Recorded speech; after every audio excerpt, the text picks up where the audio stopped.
Salam sehat selalu, ketemu lagi sama saya Dr. Muhammad Rudiansyah, spesialis penyakit dalam, konsultan ginjal hipertensi. Kali ini kita di channel Dokter TV.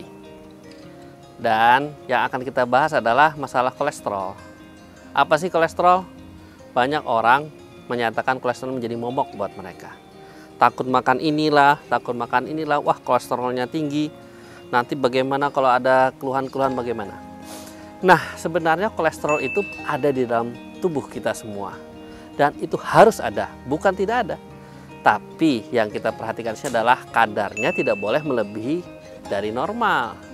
Karena apabila melebihi dari kadar normal, ini akan berpengaruh terhadap kesehatan kita. Kolesterol itu sendiri ada beberapa macam. Yang paling terkenal sekali memang 4 macam, yaitu kolesterol total, kemudian trigliserid, LDL, dan HDL. Nah, LDL dan HDL ini yang disebut dengan kolesterol baik yaitu HDL, kolesterol jahat disebut dengan LDL. Bagi kita semua yang tahu bahwa kolesterol ini memang sering mengganggu orang-orang. Mereka mau makan sesuatu itu takut karena mengandung kolesterol tinggi. Apa benar seperti itu? Ada yang menyatakan bahwa daging kambing itu ternyata kolesterolnya tinggi. Daging sapi nggak terlalu. Sebenarnya kalau kita bandingkan antar daging ini tadi sama saja, ya. Yang berbeda tadi adalah mitos-mitos yang menyatakan bahwa daging kambing itu kolesterolnya tinggi dan menyebabkan tekanan darah tinggi dan sebagainya. Sebenarnya sama. Nah, kolesterol yang tinggi itu bagaimana? Apakah ada gejala? Bagaimana kalau orang sakit kepala, pusing habis makan daging katanya? Kemudian leher tegang, kencang, dan sakit-sakit badan, apakah kolesterol tinggi?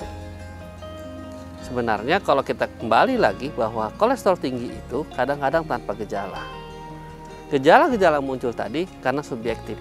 Jadi orang itu merasakan kolesterolnya sangat tinggi atau tinggi sekali, itu baru terjadi gejala-gejala. Darahnya sangat-sangat kental. Bayangkan kalau darah itu berminyak, berlemak ya. Otomatis aliran darahnya jadi lambat, kemudian juga bisa menempel mana-mana, menyumbat, dan artinya itulah sering keluhan-keluhan badan pegal, kemudian leher kencang, tegang, dan sebagainya sakit. Terus bagaimana caranya kita mengetahui bahwa kolesterol kita tinggi? Satu-satunya cara adalah dengan memeriksakan darah kita ke laboratorium. Tidak mungkin kita bisa melihat, wah ini saya kolesterolnya tinggi. Nggak ada. Jadi harus periksa ke laboratorium. Makanya kenapa muncul anekdot-anekdot di masyarakat pada saat orang pesta. Makannya daging, wah ini kolesterol tinggi. Jadi kemudian tanyakanlah pada dokter. Sering saya godain, Pak nggak apa-apa Pak, di sini nggak ada kolesterolnya. Nggak ada, nih daging ini nggak ada kolesterol. Wah beneran nih dok? Iya. Nanti setelah cek darah ke laboratorium baru kelihatan ada kolesterol. Itu salah satu dari anekdot yang ada. Kolesterol baik ini atau HDL itu akan membantu atau mencegah terjadinya pengendapan kolesterol tadi di dalam darah. Sedangkan yang LDL yang tinggi itu akan menyebabkan terjadinya penyumbatan dengan cara penangkapan oleh makrofag yang ada di tubuh kita di saluran darah tadi, pembuluh darah itu menangkap, kemudian masuk ke dalam lapisan pembuluh darah tadi. Dia akan mengendap di situ, terjadi bentuk yang disebut dengan sel foam atau sel busa.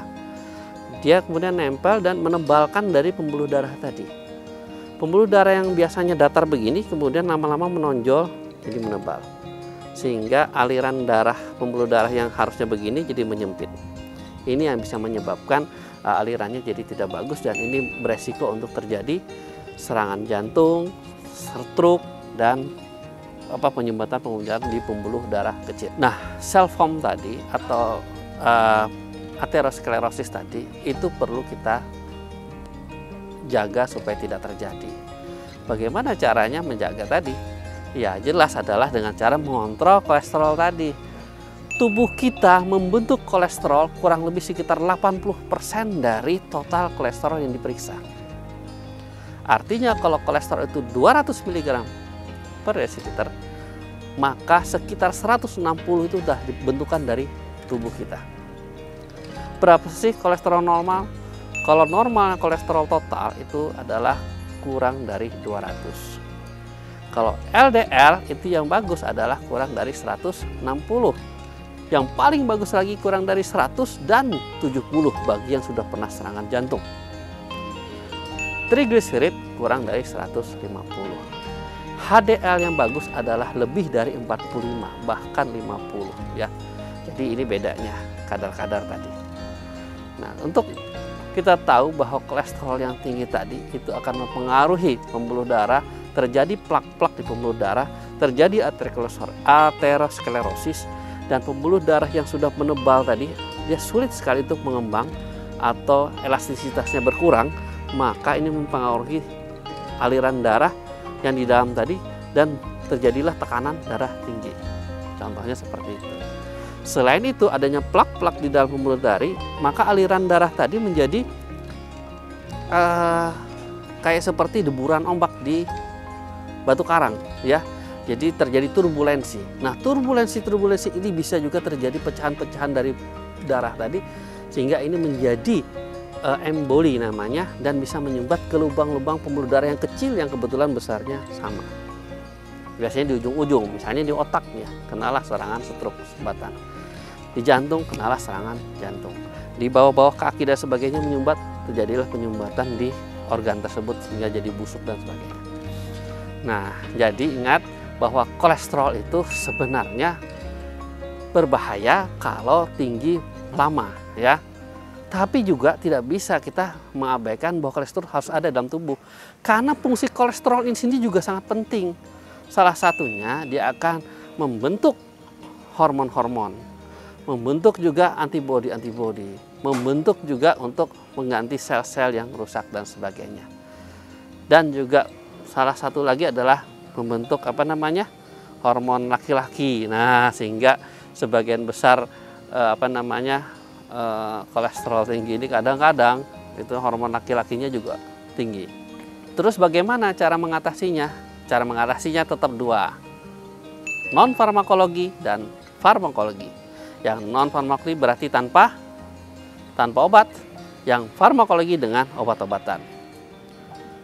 Non farmakologi kita bisa lakukan dengan cara diet ya, untuk mengurangi makanan-makanan yang berkadar kolesterol tinggi. Banyak ya, ada daging-dagingan, lemak-lemakan ya, jeroan ya. Terus juga otak termasuk paling tinggi, hampir sekitar 1600 mg per gram ya.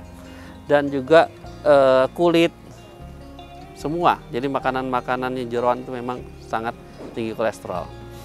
Kemudian dengan olahraga tadi membuat aliran darah kita lancar, cepat, sehingga tidak sempat kolesterol tadi mengendap.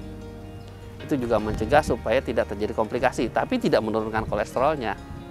Kolesterol yang ada tetap sama, tapi alirannya yang berganti. Kemudian selain tadi diet, konsumsi, kemudian mungkin bahan makanan-makanan lain yang bisa mengurangi kolesterol juga banyak. Sayur-sayuran itu akan mempercepat pembuangan makanan-makanan sisa, mengikat juga kolesterol sehingga terbuang lewat kotoran. Dan kita tahu bahwa kolesterol ini juga yang tinggi tadi akan mempengaruhi enzim pencernaan, yaitu salah satunya adalah empedu. Kandung empedu akan bekerja lebih keras untuk membentuk asam empedu untuk mengemulsikan kolesterol tadi atau menetralisir kolesterol tadi. Nah, dengan kerja keras tadi, maka resikonya adalah terjadi batu empedu, yaitu dengan kolesterol tinggi biasanya berhubungan dengan terjadinya batu empedu atau kolelitiasis. Selain itu pun dengan adanya kerja keras tadi bisa terjadi peradangan yang disebut dengan kolesistitis. Dan kolesterol yang tinggi pun bisa akan terjadi pengendapan di hati yang disebut dengan fatty liver. Nah, kalau sudah terjadi komplikasi ini banyak ya, kita harus menjaga benar-benar bahwa kadar kolesterol kita sebaiknya tidak tinggi. Tapi ingat bahwa kolesterol ini pun ada yang dapatan, artinya karena kita konsumsi makanan yang banyak mengandung kolesterol tinggi, ada juga memang tinggi terus. Memang dari tubuhnya tadi membentukkan kan 80% kan di tubuh kita. Itu yang disebut dengan kolesterol yang familial, hiperkolesterolemia familial. Artinya dengan dia tanpa konsumsi makanan yang berkolesterol tinggi pun, kolesterolnya sudah tinggi duluan.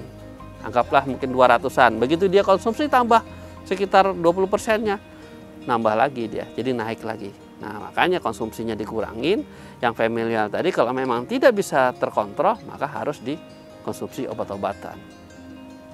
Obat-obat kolesterol itu sendiri relatif sebenarnya mengkonsumsi dengan dosis tertentu aman, tapi memang juga dia punya efek-efek samping.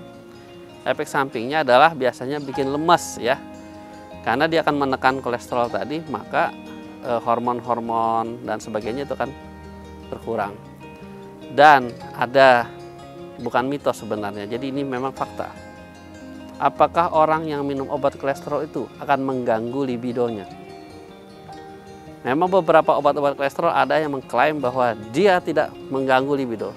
Tapi sebagian besar memang akan mengganggu libido. Tapi kalau memang orang tersebut mempunyai kolesterol tinggi, maka mau tidak mau kita harus mengkonsumsi. Karena faktor risiko terjadinya komplikasi-komplikasi tadi jauh lebih berat, ya.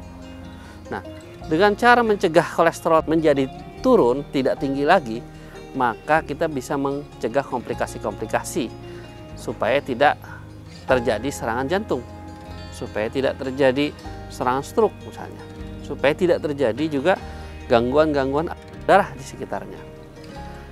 Tapi ya resikonya kadang-kadang beberapa macam obat yang saya jelaskan ada libido tadi, mudah-mudahan sih tidak terlalu signifikan ya, tergantung orangnya juga. Dan itu mungkin bisa dibantu dengan diantisipasi dengan olahraga yang rutin yang bagus sehingga libidonya tetap bagus. Terus obat-obatnya tadi macam-macam, ada yang memang khusus menurunkan kolesterolnya saja yang lebih kuat, ada yang lebih kuat menurunkan kadar triglyceridnya, ada juga yang bisa berpengaruh terhadap dua-duanya lebih kuat. Jadi ada yang salah satu mesti ada yang dikalahkan. Nah, setelah kita tahu tadi efek-efek dari kolesterol, bahwa kolesterol itu ternyata ada yang baik, ada yang jahat ya, dan ini kita sudah paham semua komplikasi-komplikasinya. Mudah-mudahan ini semua nanti jadi kita paham terhadap makanan-makanan yang mengandung kolesterol, jadi lebih hati-hati. Dan bagi mereka yang sudah punya bakat atau familial kolesterol, artinya sudah usia muda, umur 20 tahun, 25 tahun, begitu dicek kolesterolnya rata-rata sudah di atas 250. Kemudian kalau dengan diet dalam beberapa bulan tetap tinggi, berarti dia memang familial. Artinya mau nggak mau dia harus mengkonsumsi obat rutin pelan-pelan ya. Oke, sekian dari saya, semoga bermanfaat. Saya Dr. Muhammad Rudiansyah, spesialis penyakit dalam konsultan ginjal hipertensi, channel Dokter TV, dan channel dokter untuk kesehatan bagi masyarakat semua.